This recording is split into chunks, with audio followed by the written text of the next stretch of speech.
Nós estamos estudando, como dissemos, o tema que fala sobre a lembrança da existência corporal, que começa na pergunta 304. Mas nós já fomos adiante. Nós vimos na semana passada a pergunta 307, falando sobre a memória do espírito em relação à sua vida anterior. Como é que nós recuperamos da vida passada essa lembrança? Por um esforço de imaginação ou como um quadro diante de nós? E nós vimos que pode acontecer das duas maneiras. Todos os atos que nós tenhamos interesse em se lembrar são para o espírito, para nós, como se fossem presentes. Outros são mais vagos, perdidos na sua mente, totalmente esquecidos. Quanto mais o espírito se desmaterializa, menos importância atribui às coisas materiais. Isso acontece não só quando a gente perde o corpo físico. Nós podemos nos desmaterializar enquanto temos matéria. Enquanto o nosso organismo está na Terra vivendo, nós podemos escolher uma vida menos densificada. Inclusive, fisicamente. Nós podemos alterar nossos padrões de alimentação, nossa rotina orgânica, a ingestão de líquidos, e o nosso organismo pode funcionar de uma forma mais eficiente, menos preso às coisas embrutecedoras, às coisas muito materiais. E ao mesmo tempo, nosso espírito pode também purificar-se. Essa é uma palavra que às vezes é interpretada como coisas ligadas à moral ou ao moralismo. Purificação como sendo uma limpeza sexual. Mas não é este o único sentido que devemos interpretar a respeito do que seja essa purificação. Nós aprendemos que as forças invisíveis que norteiam a estrutura da nossa alma, o corpo vibratório de que nós nos valemos, este corpo é composto por matéria. Uma matéria organizada de uma forma diferente da matéria visível, mas ainda assim é matéria. E esta matéria funciona por padrões que estão vinculados a quanto nós estamos mentalmente densificados, materializados ou desmaterializados.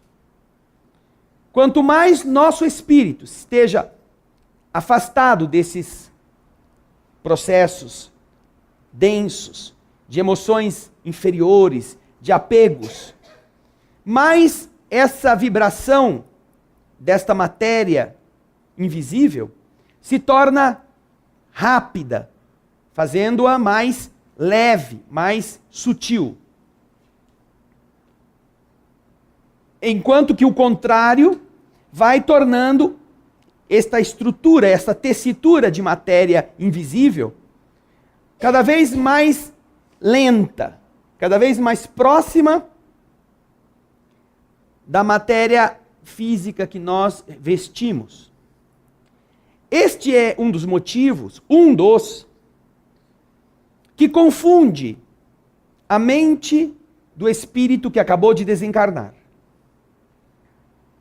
Aquele que está vivendo para a matéria e que, por causa de sua conduta mental e da prática orgânica, mantém as vibrações de seu corpo espiritual em baixo nível, quando o corpo material fenece, ele tem pouca diferença, ou quase nenhuma diferença estrutural em relação à matéria de que ele se vê revestido no espírito.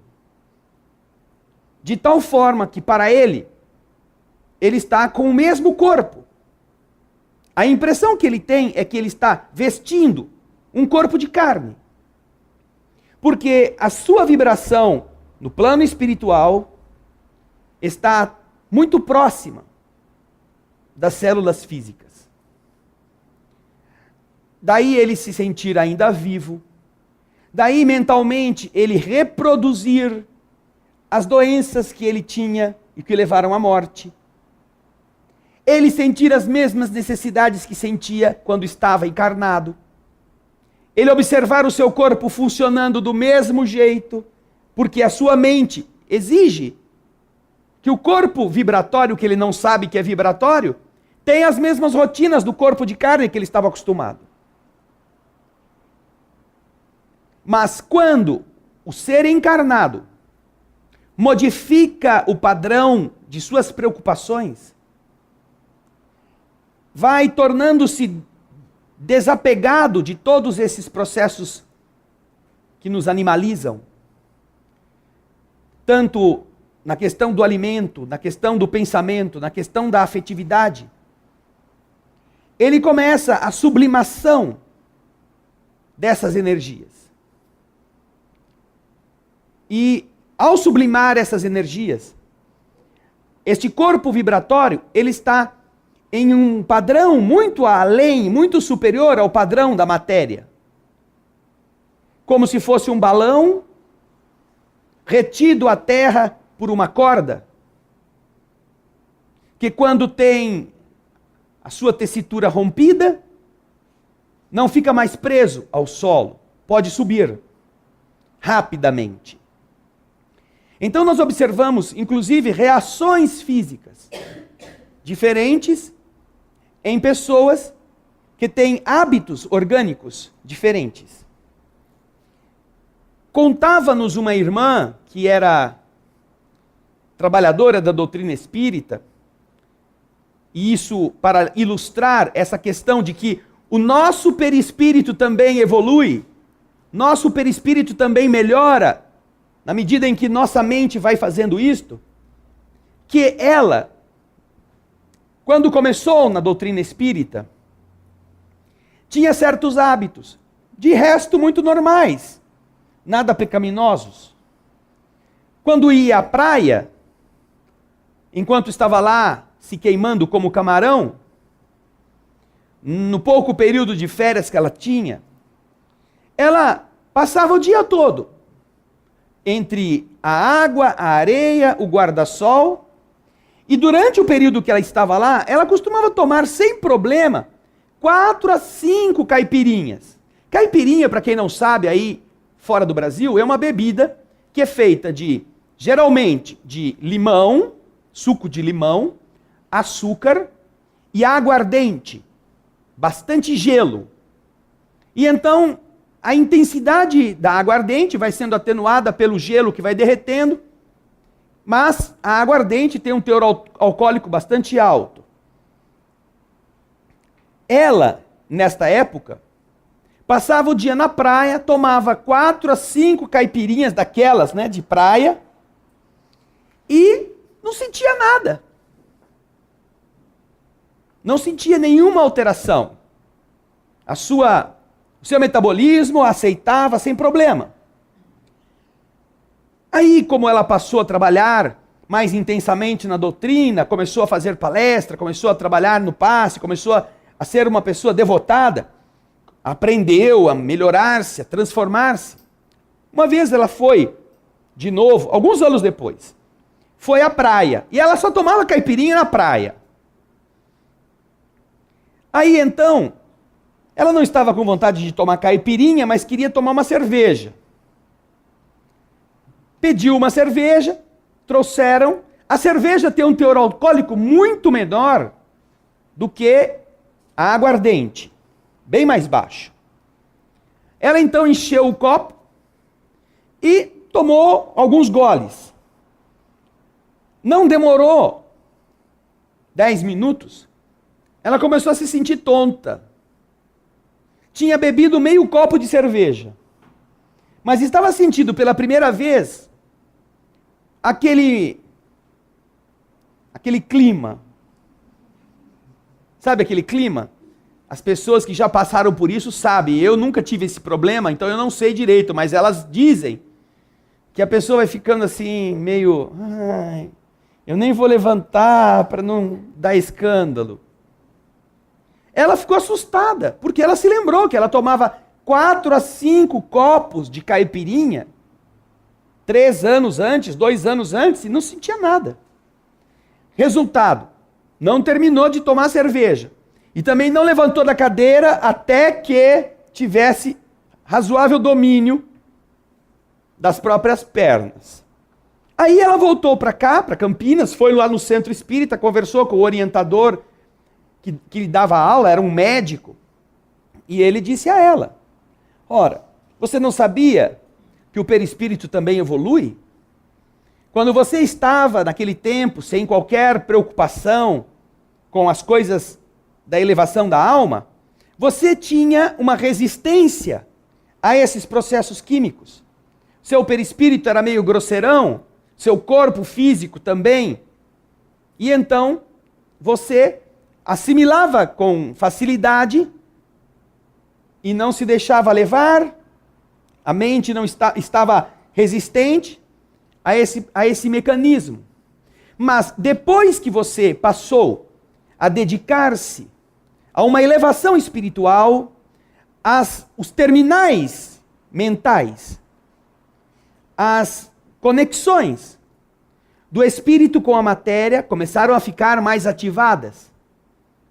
Então aquilo que antes encontrava uma barreira muito fácil e difícil de romper, para chegar a essa impressão, agora essa barreira não existe mais. Agora aquilo que acontece no seu corpo repercute muito mais depressa no perispírito, em função de você ter acelerado o funcionamento dessas células e aumentado a captação pela transformação interior. Então, na medida em que o seu perispírito ficou mais sutil, ele é mais vulnerável à ação tóxica.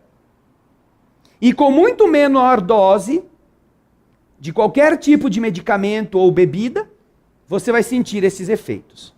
E realmente, ela não havia mudado a sua rotina alimentar, não havia passado a ser vegetariana. Não, ela continuava a ser a mesma pessoa, com os mesmos hábitos alimentares. A única diferença foi que ela havia se dedicado, passado a se dedicar com mais afinco a essa renovação espiritual. E isso acontecerá com qualquer pessoa que no esforço de melhorar, drenar das suas emoções aquela parte mais grosseira. Quando você fizer isto, você será mais vulnerável. Quando eu digo vulnerável, não é mais fraco. Mas você começará a ir em certos ambientes e começará a passar mal só de entrar lá. Antes você ia e saía dali como um rinoceronte sem sentir nada. Mas na medida em que começa a sua transformação, você não aguenta ficar nem 1/3 do tempo em que antes você ocupava nesse tipo de convivência. Você antes discutia com alguém, falava os bichos, ouvia os bichos, se precisasse sair no braço, saía com a pessoa e estava numa boa. Depois de um certo tempo, você evita qualquer tipo de discussão, porque se você chegar a essa irritação, você vai para a cama. Você fica doente. Chico Xavier costumava dizer isto. Todas as vezes que eu levantei a voz para alguém em algum momento, eu fui para a cama, doente. Porque uma tal descarga é um tal choque magnético para quem tem essa sensibilidade aflorada ou desenvolvida, que o corpo ressente. Mas eles estão preparados para um tipo de ligação com o mundo que é muito diferente de sensibilidades espirituais mais avantajadas, mais ampliadas. Então, o que ele está dizendo aqui, quanto mais desmaterializa, menos importância ele atribui às coisas materiais, também vale para a nossa conduta, não só como espíritos. Quanto mais apegados estivermos na matéria, mais doloroso será o nosso desligamento. Doloroso pode ser fisicamente doloroso, ou não, mas certamente, espiritualmente doloroso, ele haverá de ser. Exatamente porque nós temos raízes profundas naquele mundo de onde nós vamos sair e não teremos como levar nada. Esse é um dos efeitos benéficos da nossa desmaterialização em pensamentos, intenções, em apegos, que vai nos beneficiar muito quando tivermos que enfrentar esses desafios. Ô Ricardo, o que é espírito errante? Espírito errante é que está no mundo espiritual vai aguardar para reencarnar novamente. Deu para ouvir aí, Andrezinho? Porque ele, com medo de errar, falou tão baixinho que ninguém aqui... O espírito errante é aquele que está no mundo espiritual e que está aguardando para reencarnar novamente. Fala mais alto, Ricardo. Tenha certeza, convicção. O espírito errante é quando o espírito está no mundo espiritual aguardando para ser reencarnado. Isso, para a reencarnação. Por quê? Porque essa é a designação que Kardec nos apresenta na estrutura da evolução do espírito. Todo espírito que já desencarnou. Por quê? Por que já desencarnou? Por que ele que precisa estar desencarnado? Um espírito encarnado não pode ser errante? Por quê? Hein? Por que o espírito encarnado não pode ser errante? Vai lá. O Leonardo. Fala, Leonardo. Está cumprindo a sua tarefa de expiação. Ele já está cumprindo a sua tarefa. Ele não está errando. Ele não está vagando, buscando alguma coisa assim desconhecida para ele evoluir. Ele é um espírito encarnado. Agora, quando ele não está mais encarnado, o Livro dos Espíritos apresenta este conceito. Ele está no mundo espiritual, esperando um processo reencarnatório seguinte para prosseguir a sua elevação. Nesta condição, ele é chamado por Kardec e pelos espíritos de espírito errante. Não é espírito que cometeu erros. É espírito que vaga, espera a próxima ocasião para renascer. Agora, existe um tipo de espírito que não é mais errante. Lembram disto? Ô Rui, qual que é o espírito que não é errante? Você lembra, Rui? Você estava aqui nesse dia. Eu acho que os espíritos evoluídos, eles podem escolher o momento de reencarnar ou não encarnar. Os muito evoluídos, que são os espíritos puros. Os muito evoluídos ou os totalmente evoluídos? Porque os muito evoluídos são 5 classes. Benevolentes, espíritos sábios, de sabedoria, superiores e puros. 5 classes. Destes, quais não são errantes? Os puros. Apenas os espíritos que são puros, que já não precisam mais da reencarnação. Todos os 4 anteriores, muito melhores do que os espíritos da terceira ordem, imperfeitos, levianos, pseudo-sábios. Que mais? Batedores e perturbadores e neutros. Os 5 grupos, as 5 classes dos espíritos imperfeitos, que vocês vão encontrar lá na pergunta 100 do Livro dos Espíritos, estes são espíritos, obviamente, que precisam, juntamente com os outros 4, que já são os bons espíritos, renascer em graus cada vez mais avançados de evolução para chegarem à condição de espíritos puros. Portanto, nós temos espíritos encarnados, espíritos errantes e espíritos puros. Certo? Na condição de aguardar ou não o processo reencarnatório. Então é isso que ele está dizendo aqui. Às vezes você, Kardec, invoca um espírito errante, ou seja, um espírito que não é puro e que está esperando um processo reencarnatório, porque ele acabou de deixar a vida física. Faz pouco tempo, poucos meses que ele desencarnou. Está na condição de espírito errante. E ele não se lembra de certos nomes, de certas criaturas, de certas circunstâncias, porque ele nem faz referência a elas. Mas ele vai se lembrar daquilo que foi importante para a sua evolução. É isso que ele está colocando como lembrança da vida passada. Agora, pergunta de hoje, pergunta 308. O espírito se lembra de todas as existências que precederam a sua última, que acaba de deixar? Todas. O espírito vai se lembrar de todas. Nós já tivemos alguém que nos perguntou há 3 semanas atrás, um telespectador que nos fez uma pergunta, e nós remetemos a sua pesquisa a essa indagação que Kardec faz. Pergunta 308. Estão lembrados? Então, Viviane, você que está lembrada, qual que é a resposta? O que você acha? O espírito vai se lembrar de todas as suas encarnações nas vidas passadas ou não? Ele vai evoluindo, aquelas mais antigas ele vai apagando da sua memória. Né? Fica mesmo só os fatos que marcaram a sua evolução. Você também está falando baixinho com medo de errar? Não. Vocês ouviram aí atrás? O Tomé, você ouviu, Tomé? Tá até dormindo, Tomé, lá. Tomé não ouviu, Tomé?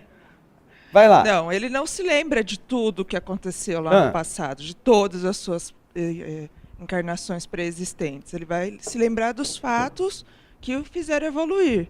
Lá, quando ele do que é mais importante. Do que é mais importante. Quando ele foi lá, por exemplo, que estava lá no estado mineral, ele não vai se lembrar disso. Ou das primeiras existências dele como humano. Certo. Isso vai se apagando conforme o espírito vai evoluindo. Por que você acha que isso vai se apagando? Porque não tem mais importância. Né? Aquilo já não faz mais parte do seu processo evolutivo. Você já passou por aquilo, já não precisa mais depurar aquilo. Então vai se apagando da memória a partir do momento que você não precisa mais depurar isso. Alguém pensa diferente? Alguém tem alguma outra ideia? Alguém quer dar alguma outra opinião a respeito daquilo que Kardec está perguntando para os espíritos? Se ele se lembra de todas as existências que precederam aquela última que ele acabou de deixar? Vai lá. Espera só um pouquinho chegar o microfone. André. Sim. Há tempo que queria lhe fazer uma pergunta. Este processo evolutivo dos espíritos na infância, após a infância, terá tido um início de racional ou de irracional? Quando você se refere a esse estado de nossa evolução como espírito antes do ser humano, antes de chegarmos na condição hominal. Não, eu digo que a infância do espírito começa com racionalidade ou não? Nós sempre aprendemos no Livro dos Espíritos e em outras obras que o espírito é um processo somatório de experiências.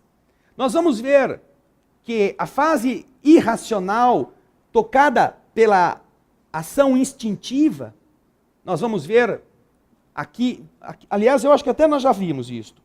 Nós temos a inteligência, que o instinto é uma forma de inteligência, só que é uma forma de inteligência primitiva.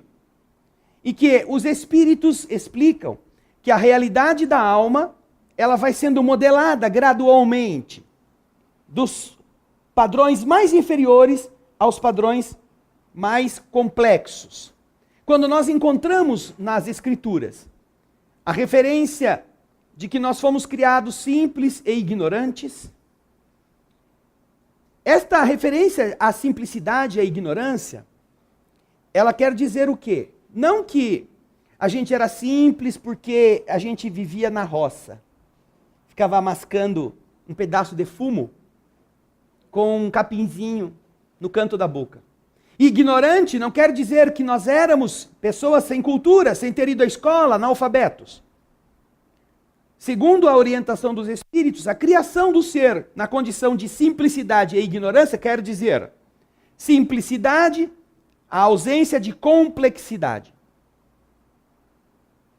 Éramos seres simples, Criaturas que iríamos desenvolver a partir dessa simplicidade e conquistar gradualmente em cada um dos níveis, do mineral ao vegetal, do vegetal ao animal inferior, do animal inferior ao animal superior, até o ser racional, essa complexidade. E ignorante, não porque não tínhamos ido à escola, mas porque éramos inexperientes.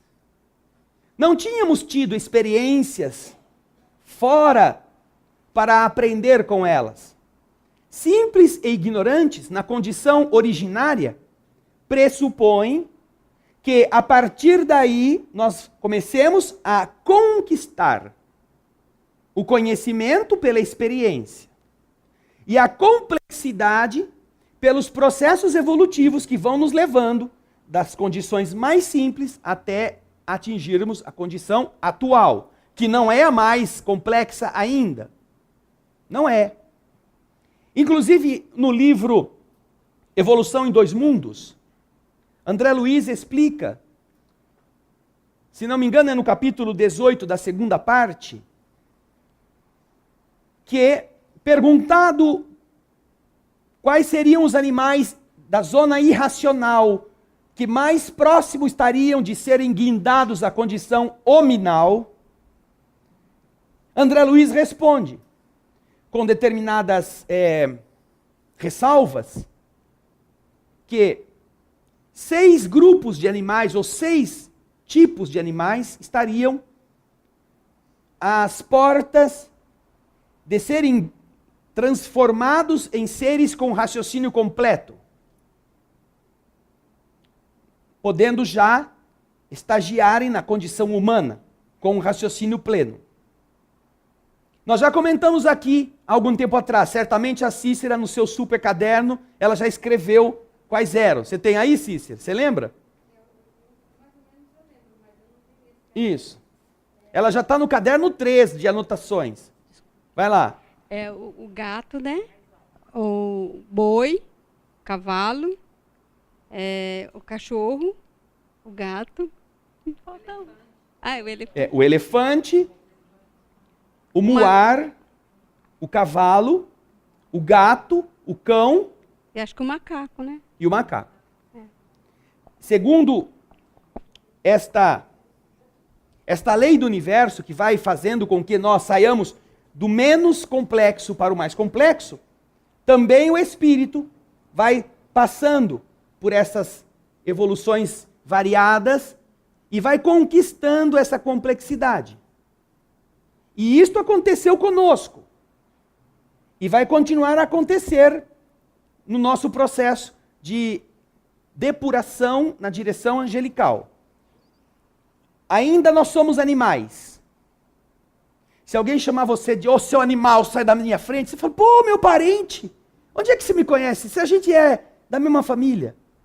Ele é seu íntimo, porque de verdade nós somos animais.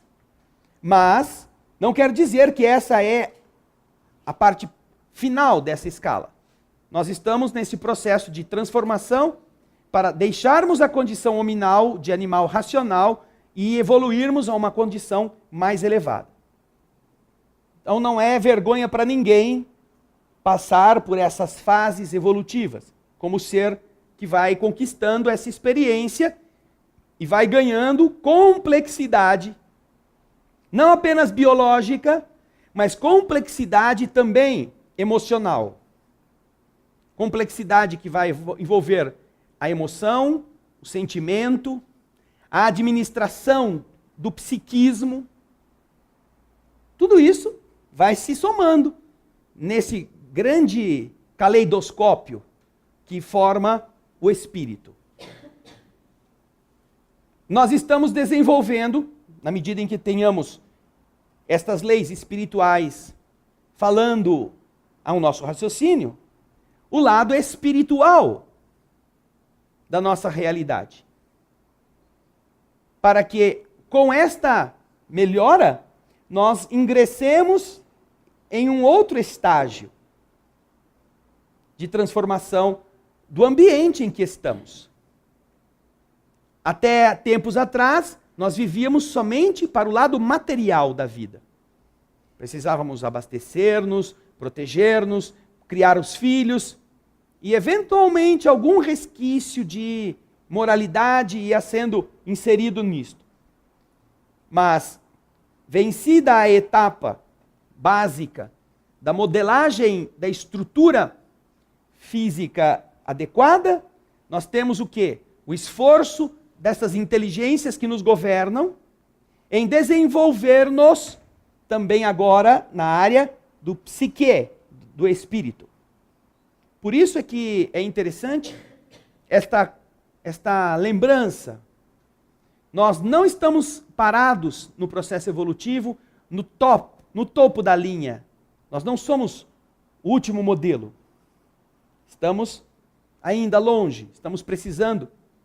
Quando Kardec faz na revista Espírita perguntas de como é a vida em Júpiter, os espíritos respondem, inclusive explicando como é o perispírito em Júpiter, como é a estrutura física dos habitantes de Júpiter. Totalmente diferente o perispírito em Júpiter daquilo que é aqui para nós, o perispírito também. Ou seja, nós não sabemos quase nada. De nada. Quer dizer de tudo. Uma das manchetes de hoje é que os cientistas, os astrofísicos, os cosmólogos concluíram que em nossa galáxia existe pelo menos 60 bilhões de planetas habitáveis, como a Terra. 60 bilhões. Até o ano passado não tinha nenhum. Não é? Não havia. Agora já há 60 bilhões.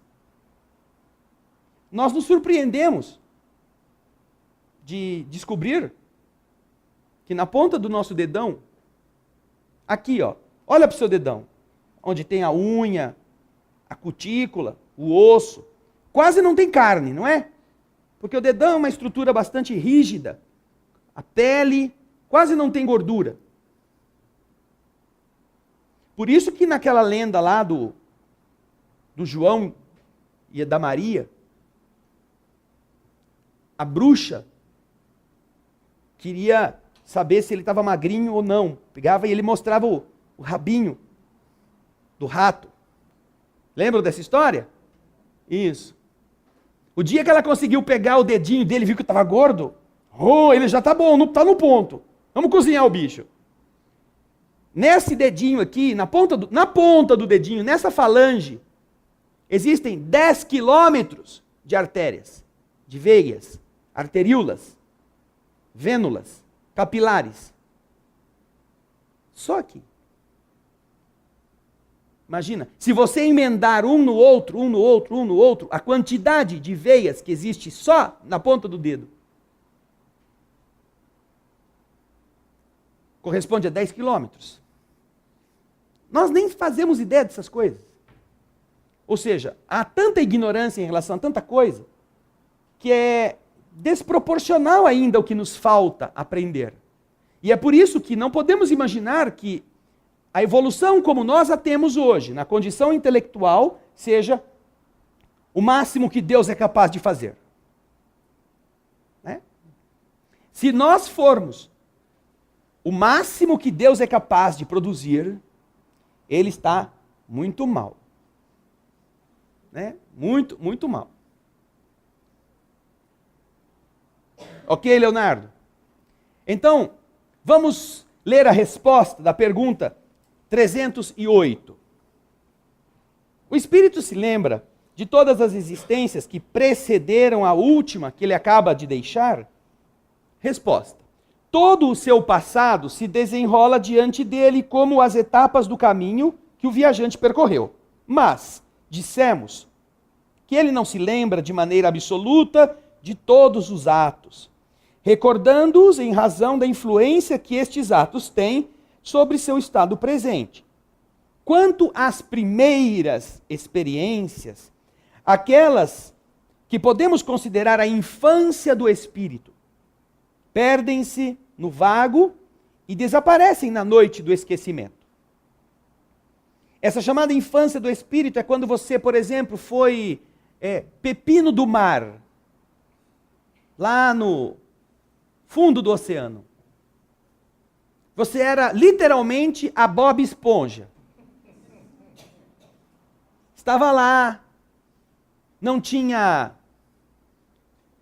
intestino, comia e excretava pelo mesmo orifício, não tinha esqueleto, tinha impulsos elétricos em alguma coisa que pudesse ser comparável a um sistema neurológico, muscular, mas ainda assim muito embrionário.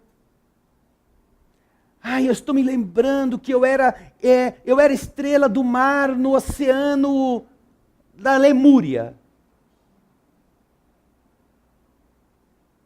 Isso não tem sentido nenhum, não há nenhum tipo de importância. Você se lembrar se tinha 5 braços, 6 braços, se era pequeno, se era grande, como molusco na Pangeia.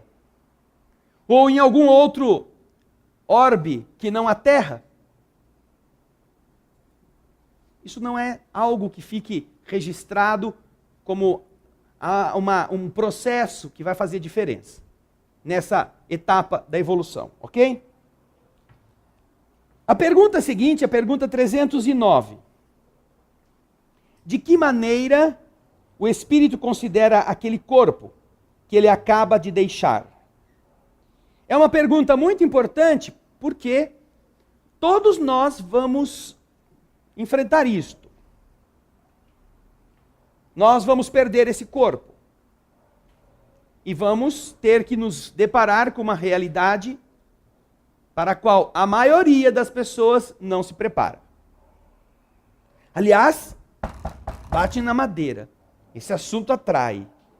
Nem vou falar muito disso porque já viu.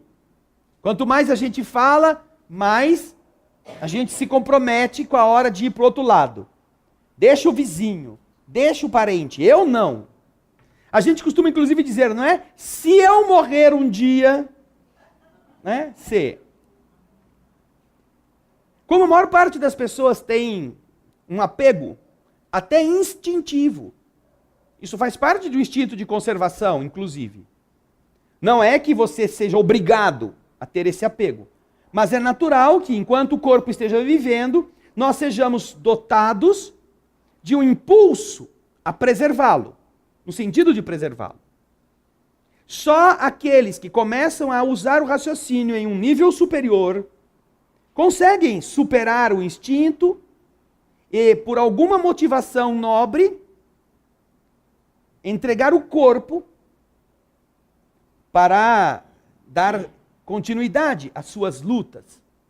Sacrificar aquele corpo, ao invés de fugir do testemunho. São os atos heróicos, são os atos de renúncia, são os atos de exposição da própria vida, são os atos de amor que pais e mães fazem pelos seus filhos. Sentimento nobre capaz de vencer a oposição do instinto de conservação. Então Kardec, sabendo que todos nós vamos para o lado de lá, ele quer saber como é que o espírito, uma vez que está consciente, que já desencarnou, que já perdeu a veste orgânica, como é que ele enxerga, como é que ele sente essa transição, como ele considera aquele corpo que ele terminou de deixar na Terra. Hein, ô Antônio? Vai lá, Antônio. Responde. Fala, Antônio. Não tenho o que falar. Você não se lembra? Não. Não se lembra, Antônio? Você sabe quantas vezes você já desencarnou? Hã? Que eu me lembro, essa é a primeira. Ele está se lembrando dessa aqui que ainda não aconteceu. O Tomé, que é o nosso homem de 4,5 milhões de anos. Ô Tomé, o que acontece? Você acha que... Fala. Ele despreza, não quer nem saber daquela tranqueira lá. Ele despreza, não quer nem saber daquela tranqueira lá. Quer saber daquilo. É o valor da experiência. Não é?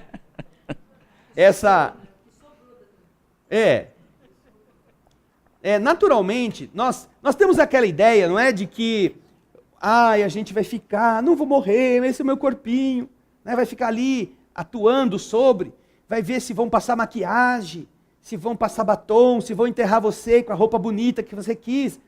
É natural que isso, num primeiro momento, nos crie essa ansiedade. Mas quando nós estamos do lado de lá, na condição de espírito, já lúcido em relação à nossa situação, a postura é muito parecida com essa que o Tomé, aqui de maneira bastante engraçada, criativa, o Tomé é o homem da criatividade, do encantamento, né, Tomé? Como ele diz, que é de verdade o que representa o corpo, se formos observar a sua função. O nosso organismo, que a gente às vezes imagina ser nosso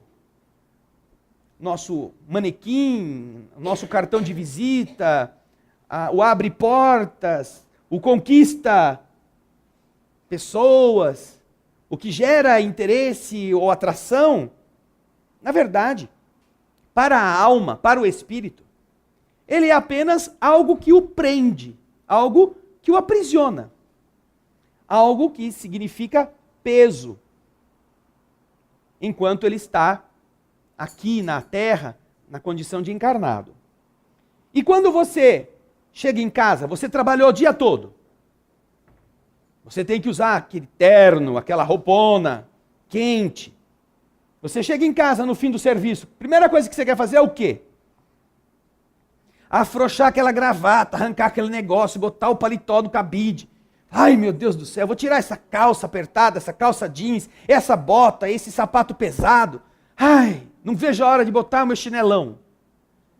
Porque pode ser até bonita a roupa que você está usando, mas ela vai te prender, ela vai te imobilizar, vai diminuir a sua facilidade de mover-se. Isso, é claro, é uma comparação.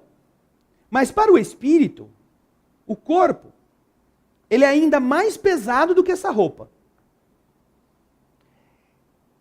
Algumas pessoas já passaram por uma experiência muito interessante. Quem é que já acordou de manhã, abriu o olho na cama e não conseguiu se mexer por alguma fração de segundo? Levanta a mão. Que vocês se lembrem. Acordou assim e não conseguia mover o seu corpo. Esta sensação que você sentiu de não conseguir sair do lugar, depois você piscou, você respirou fundo, pensando, será que eu morri? Aí você, graças a Deus, eu estou conseguindo me mexer. Porque é uma fração de segundos, é muito rápido isso. Porque se você não conseguir se mexer depois de piscar, lembra daquelas regras que nós aqui já explicamos. Mas essa reação é mais ou menos indicadora de quão pesado é o corpo para o espírito. Você não consegue levantá-lo, porque a conexão plena do seu perispírito ao corpo ainda não te permite isto. Agora, depois que você encaixou, vamos dizer assim, que o perispírito encaixou adequadamente, aí você, que bom, estou vivo. Não, você já estava. Mas dizem os espíritos que a nossa condição de encarnados é aquela de que, quando amanhece, como os vampiros, você vai para a tumba, se esconder no escuro. Para os espíritos, nosso corpo é a tumba, que quando amanhece tem que receber o vampiro, que somos nós. E que ficamos ali até o momento em que o corpo pode dormir de novo, de noite, e ele pode sair. Graças a Deus posso sair da minha última morada, que não é a última morada. É uma Pequena comparação em relação ao que significa o corpo. Não para desmerecê-lo. Entendam bem isto. Não estamos dizendo que o corpo não vale nada, que é uma porcaria. Não. Kardec está recebendo a instrução de que para os espíritos, o mais lindo ou o mais doente, não importa. Era apenas uma roupa que o aprisionava. É por isso que em algumas civilizações orientais, as pessoas choram quando as crianças nascem. E fazem festa quando o idoso parte da vida física. É cultural isto, mas é baseado exatamente neste processo. Em uma das manifestações espirituais, que eu não sei agora, não me recordo a autoria, nós encontramos esta referência exatamente nesse sentido. Quando tu nasceste,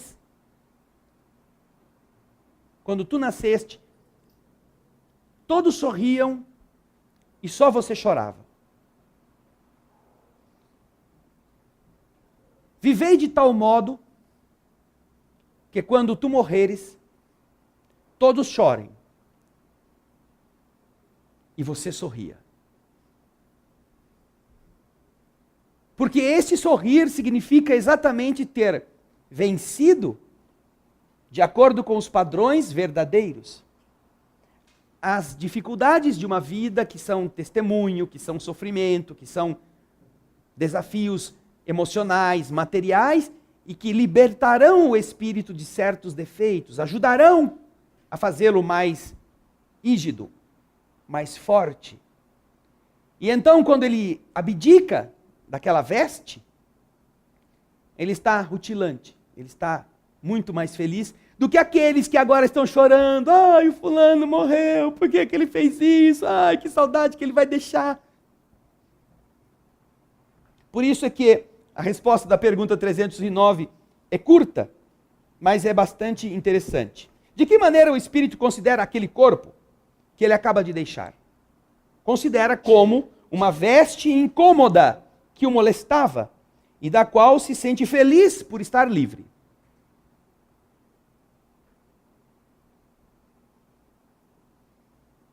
Kardec logo depois faz uma pergunta na mesma direção, que os espíritos também respondem e que certamente é uma resposta que pressupõe o fato daqueles espíritos que já conseguiram compreensão do que está acontecendo. Qual é o sentimento que lhe faz experimentar a visão do seu corpo em decomposição? Que sentimento faz? Você imagina, vamos fazer um paralelo. Você comprou o seu carro, está pagando, carro zero, você gosta muito dele, parou o veículo, estacionou no meio-fio em um determinado local, e então sobe para o escritório e fica vendo lá de cima que vai vindo uma manifestação. Uma manifestação está se aproximando. Você fala, isso mesmo, uma manifestação, esse mesmo povo tem que protestar, é importante protestar. E aí você vai vendo que quando chegam perto do seu carro, alguém ateia fogo no veículo. E você começa a ver seu carro queimar. Meu Deus do céu, meu carro! E aí você desce correndo, vai tentar pegar um balde, uma garrafa de água, alguma coisa para tentar apagar. Você vê o carro queimando e você não tem o que fazer. Vai acabar. Você vai estar agoniado quanto mais estiver ligado àquele carro. Se você tiver feito seguro, você tem uma outra posição, né? Tudo bem, esses caras estão queimando, é justo. O seguro vai pôr um novo depois para mim, então deixa queimar. Mas se não está no seguro, e ainda a sua mulher falou assim, benzinho, pôs no seguro. Não vai acontecer nada. E agora está queimando o carro que não está no seguro. Pior do que o carro queimado é você ouvir a sua mulher depois. Eu te disse para pôr no seguro. É claro que você vai ficar agoniado com aquilo. Não é por causa do fato em si. Preste atenção nisso. Não é por causa do carro que está pegando fogo. É por causa da relação que você tem com o carro. Com o fato. Por quê? Por que que o mesmo fato produz em você ou agonia ou tranquilidade? Porque no primeiro momento, na primeira hipótese, você não tem nada a garantir o carro de volta. Você perdeu. Na segunda hipótese, você tem um carro na sua cabeça que vai substituir aquele. Pode queimar. Então, naturalmente, a relação que você vai fazer com o corpo que está na terra, em putrefação, é semelhante. Ainda que guarde certas diferenças óbvias. Aquelas pessoas que desencarnam e não têm, não criaram, não contrataram o seguro, vão ficar olhando os bichinhos comer e vão ficar felizes. Vão ficar, naturalmente, muito preocupadas. E estando agora na condição espiritual, onde o pensamento gera matéria e repercute sobre o espírito imediatamente, quando o cara morreu e acha que ainda está vivo com o corpo, ele fala assim, agora está na hora de eu comer. Ele sente fome. Nossa, faz tempo que eu não lavo o meu cabelo. O cabelo dele espeta, assim. Que nem aquela propaganda da leoa que passou, né, que passou a chapinha e depois andou na chuva. Ai, meu Deus, olha como as minhas unhas estão crescendo. A unhona dele aparece. Cresce. Porque o corpo vibratório reage imediatamente à indução mental do espírito. E se apresenta com a imagem que o espírito ordena.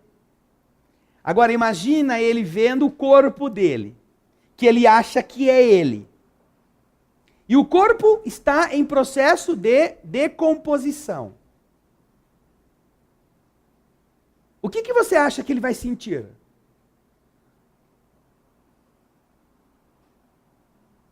Cosquinha? Tem uns bichinhos que estão aí picando. Ai, coisa boa. O que ele estará vendo vai repercutir naquilo que ele acha que é ele, produzindo uma tortura. Ele vai assimilar que o corpo está ficando apodrecido, devorado pelos bichos, e que isso está acabando com ele. Então é uma dor que ele cria mentalmente e sente. Porque ele não fez nenhum seguro antes de desencarnar. E qual é o seguro para o espírito? Poder encarar a desencarnação como algo corriqueiro. Qual é esse seguro? Que ele não é o corpo. Que ele tem garantido um outro carro. Que o seguro da vida vai fornecer a ele uma outra oportunidade para voltar na Terra com um outro veículo. Mas isto ele precisa saber antes. Ele precisa ter interiorizado na sua forma de pensar, de sentir e de viver, porque ele não vai improvisar isso na hora. É a atitude mental daquele instante que vai fazê-lo reagir. Agora, se ele sabe que aquele é um corpo que está se decompondo, mas não é ele, ele já não dá nenhum valor se está pegando fogo ou se é os bichos que está comendo. Deixa queimar. Alguns espíritos, inclusive, que já têm esta lucidez, contam-nos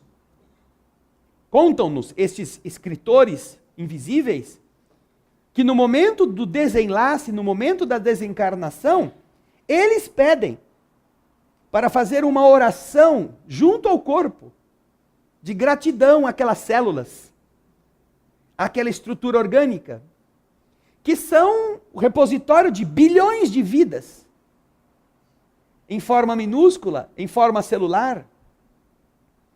Porque graças a elas existirem, ele pôde construir sua evolução e seguir adiante, vivendo. Então, a noção deste seguro da imortalidade permite que o indivíduo, ao invés de desesperar-se diante do inusitado, que é ver o seu corpo em decomposição, o carro sendo queimado, ele possa agradecer àquele organismo que o aguentou, que carregou o seu espírito, que o levou para vários lugares, que permitiu que ele estudasse, aprendesse, tivesse filhos, formasse família, mas que agora precisa ser devolvido à natureza. Fazem então estes espíritos mais lúcidos um momento de agradecimento junto ali do corpo, que agora está em processo de decomposição. Mesmo que seja recente, de alguns minutos, essa morte. Mas para você ter esse equilíbrio, você precisa ter certeza de que existe o seguro eterno, o seguro da vida. E que você não vai perder o veículo, não é? Você vai ter mais adiante a oportunidade de recuperar um carro para continuar a existir. Você é mais importante que o carro. Não é o carro que é você. Então, como é que o espírito sente diante da visão do seu corpo em decomposição? Se é esse espírito que já tem esta lucidez, quase sempre o sentimento é de indiferença. Como por uma coisa que ele não tem mais.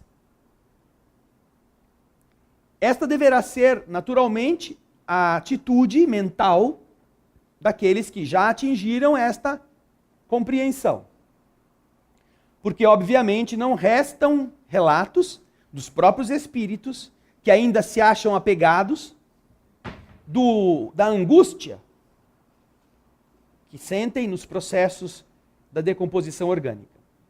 E, mais ainda, nos casos de suicídio, o resultado deste ato repercutindo por longas décadas no seu praticante, do lado de lá da vida. Em que condição ficaria, no caso, essa ligação, esse perispírito entre o corpo e o espírito? Quando você estuda o processo da desencarnação, você observa que existe a realidade biológica densa, a realidade biológica não densa e a realidade espiritual invisível, que ocupa esse corpo vibratório como sendo o seu foco central. Na medida que eles estão unidos pela vida física, estas células físicas estão modeladas pelas ações das células do perispírito. Chamado perispírito de uma maneira ampla, de uma maneira geral, mas que nós já aprendemos que é um conjunto de níveis e subníveis vibratórios, alguns muito mais próximos do organismo de carne e outros muito mais próximos do ser espiritual. Como se fosse uma cebola, onde inúmeras cascas vão sendo unidas. As que estão mais perto da matéria são mais densas. As que estão mais perto do espírito são menos densas. De tal forma que quando o corpo morre, com ele também são desfeitas as capas que estão vinculando o perispírito ao corpo de carne. Nós temos um chamado duplo, que compõe o perispírito, mas que é chamado na doutrina, por André Luiz e outros estudiosos, de duplo etérico. Um corpo que possui igualmente os órgãos e serve de modelador da matéria física. Quando a matéria perece, esse corpo não tem mais por que existir. Então a energia de que ele é composta é também dissipada. Agora, no momento em que o corpo está ali, você vai aprender isso também no livro Obreiros da Vida Eterna, no Desencarne de Dimas, vai aprender isso no livro Voltei, do irmão Jacó, no desencarne dele. Quando não há mais como manter o espírito unido ao corpo, já os laços principais foram desfeitos, resta ainda uma última ligação, que prende a mente do espírito ao cérebro, o núcleo cerebral. Os espíritos relatam que este é o momento em que, é o veículo, é o canal por onde as forças biológicas, as energias que estavam abastecendo o corpo, são recolhidas de volta ao perispírito, ao máximo possível. Quando, depois de algumas horas, no caso de Dimas, acredito que por volta de 12 a 18 horas, depois do desencarne definitivo, não há mais como ele voltar para o corpo. A morte biológica já se instaurou, mas ainda existe um filamento que o mundo espiritual utiliza para recolher aquele restante de fluido vital, de energia biológica que ainda estava no corpo, nas células. Chega um momento em que este último laço também tem que ser cortado. E quando isso acontece, o espírito sofre um impacto muito grande, muito forte, pelo relato que eles fazem. É um impacto bastante intenso, mas que é sustentado, no caso do irmão Jacó, pelos espíritos amigos que estão com ele. Quando essa lucidez está devolvida ao espírito, ele pode perfeitamente unir-se em oração aos que estão ao lado dele, em gratidão por aquele organismo que vai se decompor. Antes de isso acontecer, os espíritos relatam que aquele ser que ainda está ligado ao corpo, cujo perispírito está acolhido por algum outro amigo invisível no velório ou na câmara ardente onde ele se encontra, ele recebe o impacto direto de todas as emoções dos que chegam junto ao organismo que está sendo velado para transmitir a sua última mensagem, por exemplo. Então você vê, né, aquelas pessoas que chegam, se debruçam em cima do defunto, você morreu, você fez isso comigo, e beija na boca, e passa a mão no cabelo, aquelas tiazinha velhinha, aquelas pessoas de antigamente que adoravam esse negócio, né? E ficam falando, ficam conversando com ele, e passa a mão, e segura a mão, aí, e ajeita as bochechas, o cabelo. Essas coisas, emocionalmente falando, se comunicam diretamente ao espírito. Porque ainda existe nesse instante aquela ligação que ainda não aconteceu. Por isso é que nos desencarnes, como o caso de Dimas, de razoável evolução, eles são amparados por amigos invisíveis. Agora, nos espíritos que não têm esta elevação, ele fica à mercê de qualquer um que chega lá e começa a se manifestar. Há um dos casos interessantes de que ele tem notícia, nos dá notícia, de alguém que chega e começa a contar detalhes da vida do morto. Ah, ele morreu, levou para a sepultura o segredo. Um segredo de alguém que tinha matado alguém. E ele começa a se incomodar com isto. Por quê? Porque na medida em que o interlocutor encarnado vai falando que o morto era um homem probo, um homem de princípios, o espírito que já tinha morrido, a quem ele se referia que tinha matado o assassino, que já estava morto, comparece no velório, atraído pela fala do encarnado. Então o espírito que foi acusado na conversa de ser o assassino, chega lá para prestar contas, pedir contas dos caras. Quem que está falando que eu matei? Quem disse que eu sou assassino aqui? No plano espiritual do velório, imagina que beleza.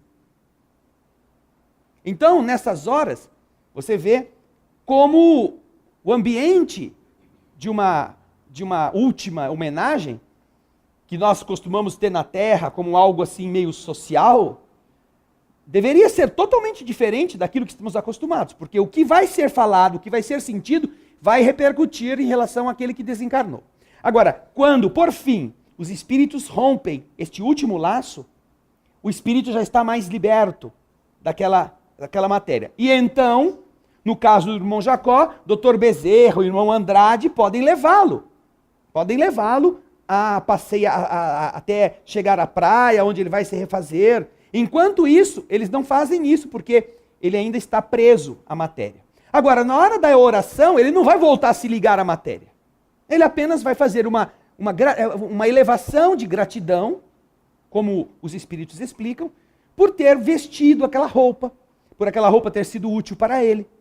É como quando você, por exemplo, vai mudar de casa. Tirou todos os móveis, botou no caminhão, você vai mudar para outra cidade, aí você volta, vê aquela casa vazia, aí você faz, Senhor, obrigado por essa casa que me acolheu, onde eu pude dormir, onde meus filhos brincaram, onde eu estudei, onde eu cresci. Obrigado, Senhor, por ela ter existido. Que alguém que venha morar aqui seja tão feliz quanto eu fui. Sabe, essa nostalgia grata é a manifestação deste tipo de espírito em relação ao corpo que deixaram. Mas ele agora é perispírito e alma e espírito juntos. Não tem mais nada da matéria. Entendeu? Não há impacto por causa disso. Certo? Perguntas? Bom, nós vamos parar então na pergunta 310. Nós andamos 2 perguntas hoje, hein?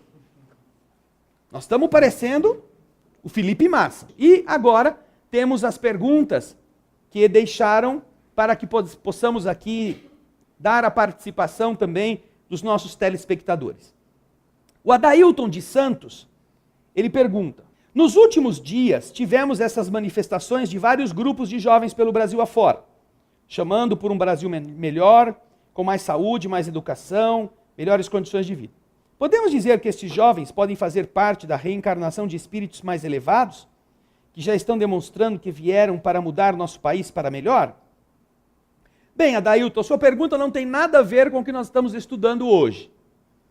Mas, como nós estamos vivendo uma situação que não é possível fazer de conta, nem negar, nós vamos respondê-la, acreditando que todos fazem parte desta nova etapa.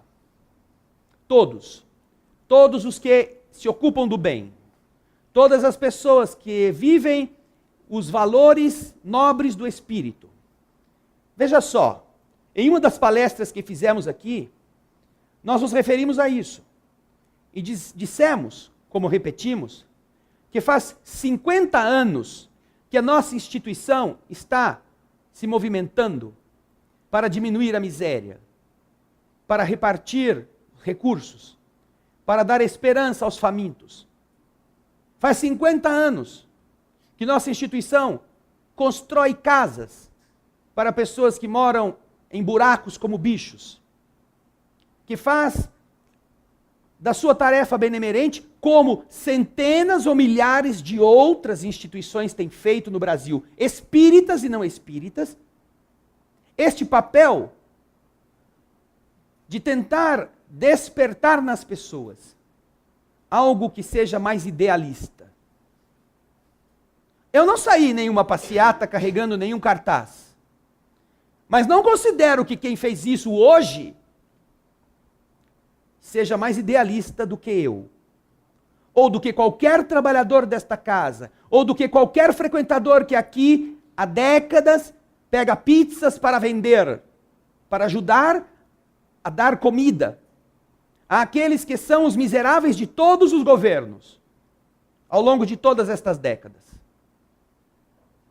Nós precisamos sim enaltecer estes que estão tendo essa coragem, este arroubo, esta maneira própria do idealismo juvenil de manifestar-se, não porque são pessoas da faixa etária da adolescência ao início da juventude, não, mas porque representam uma vontade de colocar as coisas como devem ser.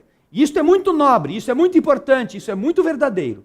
E é claro, é uma aspiração de uma sociedade mais decente, espíritos que já não mais se acomodam, se omitem diante das coisas erradas que veem.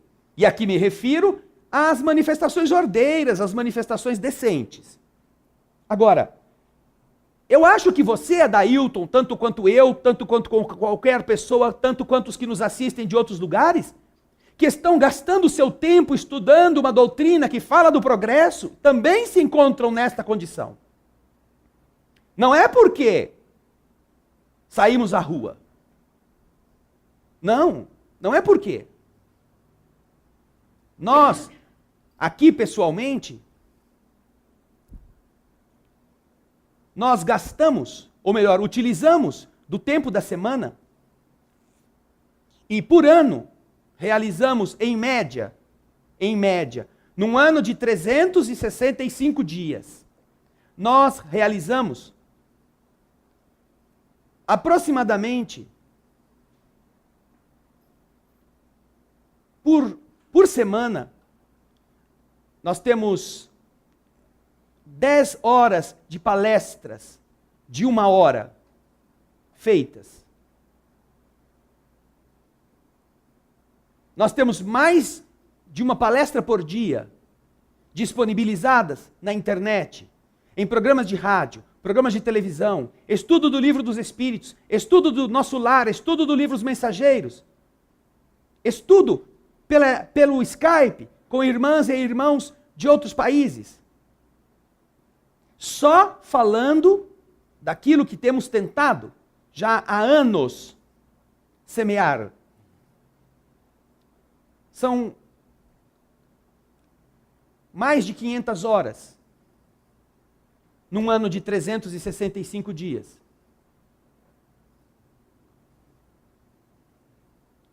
Esta é apenas uma atividade de uma única pessoa preguiçosa. Imagina somadas as atividades de outros trabalhadores mais empenhados. Nos assustamos e achamos que os heróis são os que foram bater panela, foram os que foram pichar as coisas, e eventualmente são importantes porque, puxa, até que enfim esse povo saiu da toca. Mas todos nós que estamos buscando informações espirituais, que estamos lutando para a concretização de ideais que passam pelo nosso empobrecimento, pelo nosso desapego, pela renúncia a valores materiais da terra. Estamos inseridos nesse contexto como lutadores do bem. Não fazemos muito barulho, é verdade. Mas estas pessoas que estão lutando nas ruas com justiça por direitos sociais, elas são pessoas passando necessidades. Muitas delas. A nossa instituição está cuidando de dar comida, agasalho, veste, remédio, médico para essas pessoas há 50 anos. Eu acho que esse é um movimento muito mais sólido e que espelha tanto quanto, ou ainda mais, o que é o objetivo divino na renovação do mundo. Nós não vamos saber quanto tempo vai durar esta onda de alegria, de euforia. 1 mês? 2 meses? Mas nós sabemos que daqui a 1 ano nós estaremos entregando 5 toneladas de alimento. Daqui a 2 anos, estaremos entregando 5 ou mais toneladas de comida. Por mês. Por mês. Como já tem sido feito aqui há décadas. Por isso, Adailton, anime-se. Mesmo que você não saia à rua, mesmo que a TV não mostre você de rosto pintado, anime-se. Você faz parte. Você que nos assiste, você que escreveu o seu nome, que nos mandou um abraço, você que está em alguma cidade do Brasil e do mundo, você faz parte dessa geração que tem vontade de mudar as coisas. Só não vai fazer se você não fizer nada. Se você não sair à rua ou se você não ajudar a ninguém em lugar algum. Aí você está jogando fora a vida. Aí você só está pensando em você, só está querendo viver de acordo com as leis do mundo. E isso torna a gente inútil para o que a Terra está gestando para o amanhã. Os espíritos mais elevados estão na terra. E eles só se mostram pelas atitudes que tomam. Não é pelo que gritam. Não é pelo que picham. É pela persistência, pela perseverança, pela abdicação de seus interesses. Aí sim. Porque é isto que marca um ser espiritualmente mais elevado em relação a outro. Os que querem mudar as coisas para ganharem com elas, com as mudanças, para arrumarem um jeitinho, para conseguirem colocar outros que são igualmente ratos no lugar dos ratos que vão ser colocados para fora, estes não são outra coisa do que aqueles que estão sendo demitidos.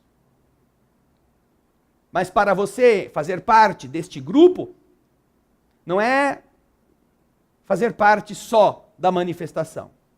É você transformar a sua vida numa manifestação constante. Obrigado, Adailton. Não perca esse bonde, hein? Isso é muito importante. Aí em Santos, junto à Big Sister, junto aos outros irmãos que já abraçamos aqui, vocês são membros desta reforma. Vocês são funcionários de Deus. Lembrem disso. Obrigado, querido. A Zélia de Campinas. Quando temos essa sensibilidade de não sentir bem, de não nos sentirmos bem em certos lugares, ou mesmo diante de certas pessoas, o que devemos fazer para não ter sensações como estas que nos deixam tão fracos? Zélia, essa é uma pergunta muito interessante. Nós, quando identificamos em nós estas portas que nos deixam às vezes cansados, abatidos, com sono, ou irritados à toa, ou angustiados, ou com ânsias, ou com vontade de dormir, você observa em você que você está captando algo que não é de uma pessoa específica, às vezes é do próprio ambiente. E quando você tem esta noção, Zélia, você começa a perceber que é você que está aberta, é você que está em sintonia com aquilo que está entrando. Por isso, os Espíritos nos ensinam que o adequado para todos nós é manter um pensamento vigilante, abrir a mente para as coisas espirituais, mas de uma maneira a que nós não nos contaminemos. Nós comentamos aqui há algumas semanas o capítulo 35 de um livro de Emmanuel, chamado Roteiro. Este capítulo, nós inclusive, ao comentá-lo, nós trouxemos em cópia, a Ana Paula fez cópia para nós, e fornecemos esta cópia para todos os trabalhadores do Bezerra, para que eles meditassem a respeito. Emmanuel nos fala sobre esta sintonia que nos fragiliza, este momento de distração por não conhecermos esse mecanismo de interveniência, de interferência, e que faz com que nos conectemos com as coisas que não são as melhores. E nos vulneramos por causa disto. Vejamos, obrigado Alice, vejamos o que diz no livro Roteiro, o capítulo 35, cujo título é Entre as Forças Comuns. Eu não vou ler tudo, vou ler a parte a que me refiro.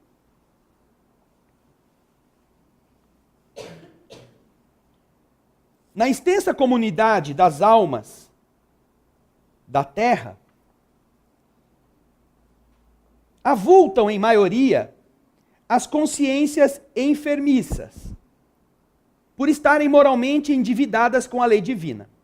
Consequentemente, a maior parte das organizações mediúnicas, a maior parte da sensibilidade das pessoas da Terra, não pode escapar a essa regra.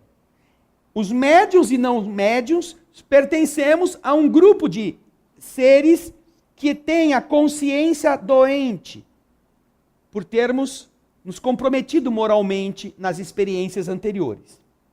Mais de 2/3 dos médiuns do mundo, dos sensitivos da Terra, se encontram ainda nas zonas de desequilíbrio espiritual, sintonizados com as inteligências invisíveis que lhes são afins.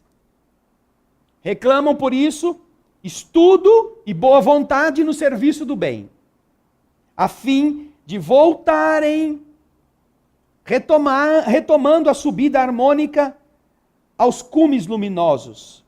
Assim como os cooperadores de qualquer instituição respeitável da Terra precisam de exercício constante no trabalho que eles desenvolvem para crescerem na competência e no crédito moral. Ninguém se esqueça, diz Emmanuel, que estamos assimilando incessantemente as energias mentais daqueles com quem nos colocamos em relação. Nós assimilamos as energias mentais deles e eles assimilam as nossas. Além disto, além de sermos esponja e de sermos também produtores dessas vibrações para que as outras esponjas também se abasteçam delas, estamos sempre em contato com aquilo que podemos chamar de geradores específicos de pensamento. Geradores de pensamento. Existem geradores de energia. Você liga um motor movido a combustível, ele gira, produz corrente elétrica e acende a luz. Ele gira e produz energia. Gerador de energia. Existem geradores específicos de pensamentos. Através desses geradores, outras inteligências atuam sobre a nossa. Como assim? Um livro, um laço afetivo, uma reunião ou uma palestra são geradores específicos de pensamento. Você lê um livro, as ideias que você assimilou fazem você gerar pensamentos novos. Você tem alguém com quem você se relaciona afetivamente, um laço. Você é pai, você é mãe, você educa seu filho, você faz ele pensar no lobo mau. Se ele faz maldade, você diz para ele, quando ele está precisando entender neste nível, coisa ruim vai vir pegar você, se você não fizer coisa direito. Então você faz ele pensar no que é o coisa ruim. E para ele não ter nenhuma entrevista com coisa ruim, ele então melhora. Você interfere na criação de seu filho através de mecanismos como este e outros. Como o elogio, como o estímulo, como a boa palavra. Uma palestra. O que nós estamos falando aqui do Livro dos Espíritos está entrando na mente de cada pessoa. E esta pessoa está meditando a respeito, criando pensamentos. Aquilo que lemos, as pessoas que estimamos, as assembleias que contam conosco e aqueles que ouvimos influenciam decisivamente no que somos. Aí Emmanuel vai concluindo, e ele explica assim: devemos ajudar a todas as pessoas, mas precisamos selecionar os ingredientes da nossa alimentação mais interior, mais íntima. Você deve ajudar todo mundo, mas o que você vai comer como espírito? Se você recebe graus diferentes de pensamentos, de ações externas, ou você se sintoniza com padrões distintos de vibrações, qual delas você vai assimilar? Do que você vai se abastecer? Energeticamente. Então ele nos explica. É verdade que não podemos desprezar o nosso irmão que se entregou ao crime, constituindo, melhor dizendo, dever simples de nossa parte, auxiliá-lo no objetivo em favor de seu reajuste, do seu reerguimento. Entretanto, não podemos absorver dele as amarguras e os remorsos que ele terá que extinguir por aquilo que ele fez. Você tem o dever de ajudar as criaturas que sofrem, mas sem assumir para você o sofrimento dela. Sem achar que, por você compartilhar da angústia daquela pessoa, a pessoa vai melhorar por isso. Ao contrário, serão dois angustiosos, dois infelizes, ao invés de um só. Ajude sem dramatizar o processo. Faça o bem, ao invés de comprar o mal para você. Porque senão você está se abastecendo de coisas ruins.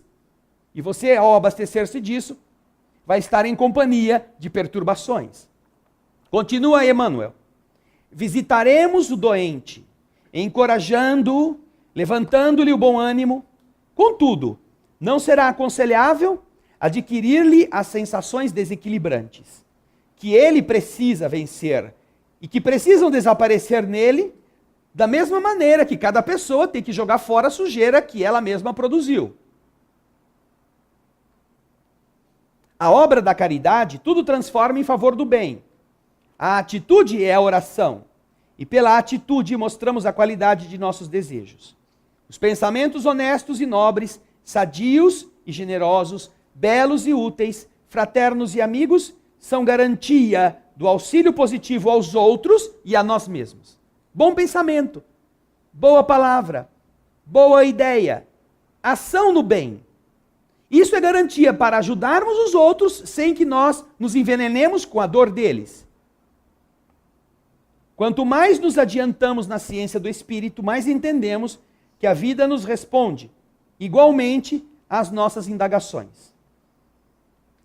Aquele princípio de que semelhantes atraem semelhantes é indefectível em todos os planos do universo. Caminhamos no encontro de nós mesmos e, por isso, surpreendemos invariavelmente conosco aqueles que sentem com o nosso coração e pensam com a nossa cabeça. Por isso, se vamos nos lugares, preparemo-nos para entrar lá pensando boas coisas. Estejamos lá dentro sem nos contaminarmos com os assuntos ruins. Não entremos na onda de que alguém falou mal, nós vamos malhar também. Alguém caluniou, a gente vai pegar a calúnia e saindo a espalhá-la. Só para a pessoa não ficar sem graça de você não responder nada para ela. Não vamos nos permitir a prostituição intelectual ou social só para sermos agradáveis. E evitemos, se não é possível mudar o conteúdo, evitemos aquilo. Não compareçamos, procuremos outros ambientes. Eu já sempre disse aqui que eu tenho dificuldade de ir a shoppings. E é um lugar muito bonito, são sedutoras as vitrines. Mas se eu vou a um shopping para passear, em 1 hora no máximo eu tenho que ir para casa. Porque senão eu desmaio lá. Mas quando eu tenho que ir com alguém, geralmente a gente combina. Você vai andar por aí, eu vou na livraria, fico lendo. Por quê? Porque eu vou usar um gerador específico de pensamento positivo para manter a minha atenção em uma coisa que me desconecte do resto. E por causa disso, eu não fico recebendo toda a carga que flutua naquele ambiente, que aparentemente é tão bonito por fora, mas vibratoriamente é uma catástrofe. Se eu não fizer isso, acaba a festa em 50 minutos, tem que ir embora. Agora, em outros lugares eu nem ouso ir. E quando a circunstância me faz ter que ir, aí você se prepara, você ora, você pede aos espíritos amigos que te mantenham com um pensamento bom, que você possa entrar bem e sair bem sem carregar nada com você. Faça isso e você vai se sentir mais forte para resistir a essas tendências. É um exercício, Zélia, que nós devemos aprender a fazer. Conosco. O problema não é o mundo. O problema é a nossa sintonia com aquilo que não é bom. Se nós aprendermos a mudar o que assistimos na TV, o que lemos nos livros, o nosso padrão de fala, o padrão de sentimento, nós já estaremos nos sintonizando com coisa melhor. Tá bom? Obrigado, Zélia. Um grande abraço. O Fábio de Juazeiro do Norte tem uma pergunta a fazer sobre a questão 309. Quando diz, veste imprestável, veste embaraçada, essa resposta seria para a categoria de espírito? Pois o corpo é muito importante para o desenvolvimento de nossas atividades no mundo. Essa resposta, veste incômoda, veste embaraçada, dependendo da tradução, realmente, ela, como eu expliquei aqui, Fábio, é uma interpretação que os espíritos fazem a respeito do que representava a sua união com a matéria. Vamos dizer, parafraseando Santo Agostinho, que considerava que o homem na terra era um anjo montado num porco. Que é assim que os espíritos visualizam, na etapa evolutiva em que nós nos encontramos, este contato da alma tão preciosa, tão sublime, com algo tão denso, por meio da qual ela tem que se exprimir. Não que não seja santa também, não que o corpo seja imprestável, seja indigno, não. Mas é que quando você não precisa mais usá-lo, puxa, ai, como é bom. Como é bom a gente poder volitar. Já pensaram? Não ter mais problema de transporte, nem de 20 centavos, nem de R$2, nem de R$10. Você pode passar, não precisa pagar pedágio. Você flutua para lá e para cá, você não tem. O seu pensamento te leva. Você vai querer ainda ir andando? Né? Ai, como era bom quando eu tinha aquele corpo que eu tinha que arrastar, passo depois de passo, até chegar lá no serviço.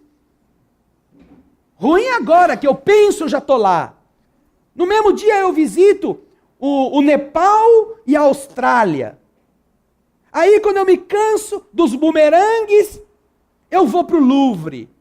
Não preciso nem pagar a entrada. É chato, né?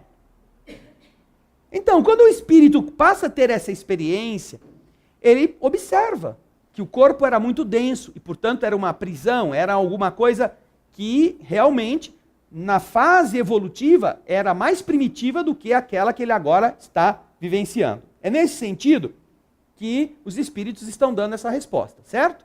Mas mesmo nesta situação, os espíritos elevados valorizam muito a oportunidade do corpo carnal na experiência evolutiva. Obrigado, Fábio. Um abraço para você. O Francisco Otávio é a última de hoje, Ana Paula. Lá de São Paulo diz assim: no caso de uma morte violenta, onde o corpo muitas vezes não é encontrado ou fica destroçado, como ficaria o espírito?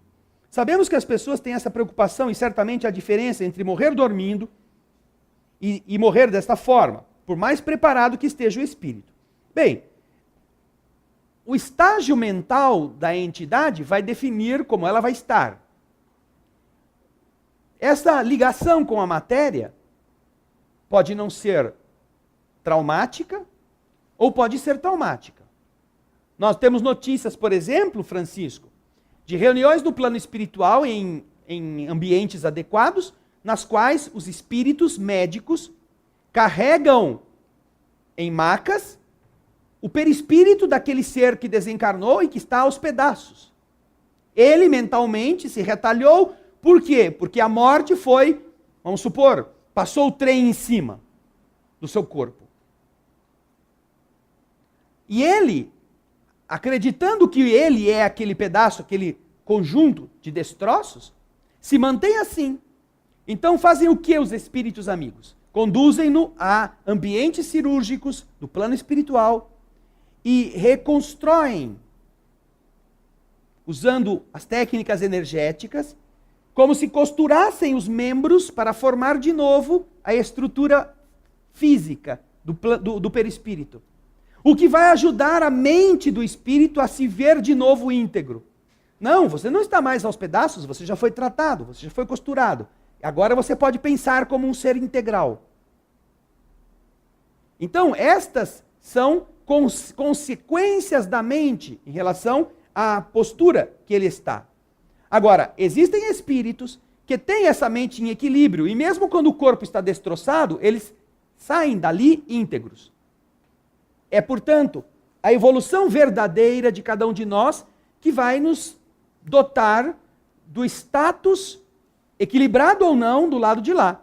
Há pessoas que desencarnam dormindo e que estão tão desajustadas em relação à vida espiritual que vão dormir, vão morar dentro das covas. Porque acham que ali é a sua última morada e ficam lá e não querem saber de sair dali. Não é pelo fato de terem morrido dormindo, ou não, ou em um acidente, que o espírito terá mais equilíbrio ou menos equilíbrio. Agora, naturalmente, para os espíritos medianos que não se prepararam muito com isso, o baque, o impacto da morte violenta pode traumatizá-lo. Isto sim. A morte violenta pode ser um indutor de um processo mental de agonia. por despreparo do espírito. Enquanto que a morte natural é aquele processo que às vezes faz o espírito ficar, como eu contei na outra semana, em um estágio letárgico, achando que agora ele morreu, vai dormir. Então vira uma múmia, em alguns casos, como André Luiz conta pra gente no livro Os Mensageiros. Por isso, é importante, não a maneira de morrer, é decisivo o modo mental pelo qual nós vivemos em relação a essa questão da morte. Depois, isso tudo vai se organizar. Tá bom? Francisco Otávio, de São Paulo, obrigado pela sua pergunta. Ainda ficou a pergunta do Roberval de Itajubá. E a última, Ana Paula? Ok. Nós vamos responder o Roberval na próxima semana. Tá bem? Obrigado, Roberval. Obrigado a todos os que nos escreveram. A Zélia, o Fábio, o Francisco Otávio. E lá em cima, Ana Paula, lá em cima, o Adailton, que mandaram suas perguntas para o nosso encontro de hoje. Nós agradecemos, vamos fechar os olhos para a prece de encerramento. Obrigado, Senhor, por mais este dia, pela alegria de aqui estarmos em busca do entendimento, pela construção em nós mesmos de um conhecimento que liberte o nosso ser das amarras da ignorância,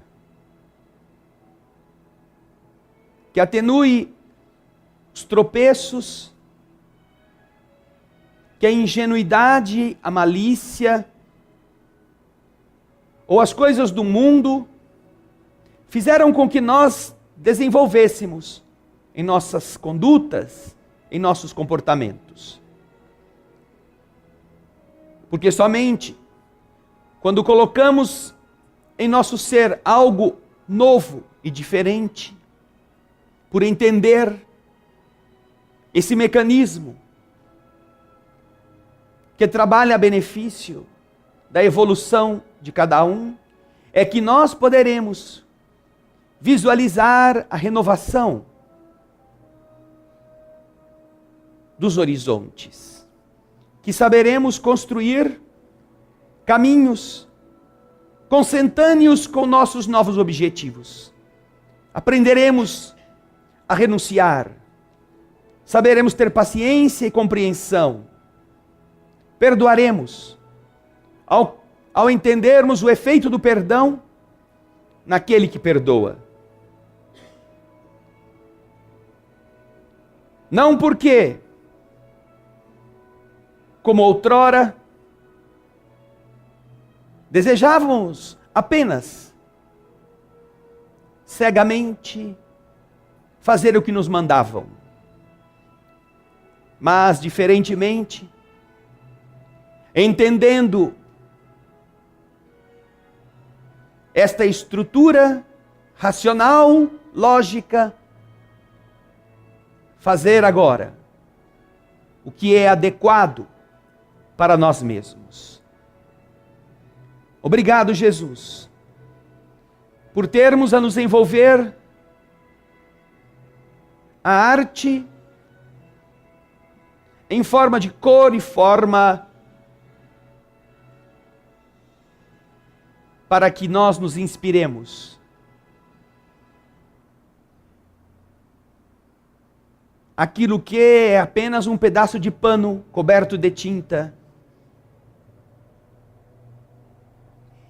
e que na inspiração do artista vivo,